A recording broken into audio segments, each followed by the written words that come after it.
නත්තල යනු ක්‍රිස්තු උපතයි.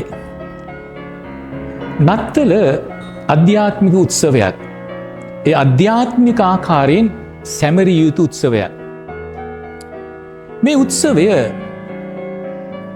තෝරාගත් ජන කණ්ඩායමකට පමණක් සීමා වුණ උත්සවයක් එහෙම නෙවෙයි. මේ උත්සවය ඕනෑම කෙනෙකුට සමරන්න පුළුවන්. ඇයි මම එහෙම කියන්නේ? ශුද්ධලේ වෙල්ලේ යොහන්ගේ සුභාරංචියේ 3 වන පරිච්ඡේදයේ 16 වෙනි පදේ මේ ආකාරව කියනවා. මක්නිසාද ස්වකීය ඒකජාතික පුත්‍රයාණන් දෙනතරම් ලෝකයාට ප්‍රේම කළසේක. එසේ කළේ උන්වහන්සේ කෙරෙහි අදහා ගන්නා සෑම දෙනා විනාශ නොවී සදාකාල ජීවනය ලබන පිණිසය. ලෝකයාට ප්‍රේම කළා. ක්‍රිස්තුස් වහන්සේ, යේසුස් වහන්සේ මුළු ලෝකයාටම අයිති තැනන් වහන්සේ.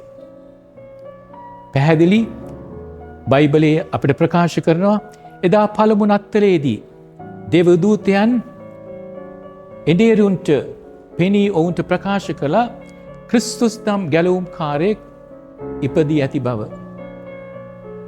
ගැලවුම්කාරයෙක් මනුෂ්‍යයාගේ පාපයට කමාව දෙන, සමාව දෙන ගැලවුම්කාරයා.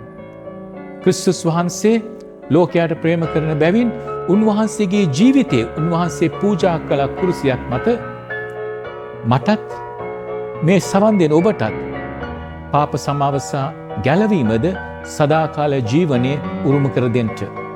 මේ නත්තලේදී නත්තලේ අර්ථය නම් ක්‍රිස්තුස් වහන්සේ නම් ගැලවුම්කාරයෙක් සමරන එක. උන්වහන්සේ අපට ආදරය කරන, අපි ගැන සලකන, අප උදෙසාම මෙලොවට වැඩියා වූ තනන් වහන්සේ. මේ නත්තලේදී ඔබ ක්‍රිස්තුස් වහන්සේව සමරන්න.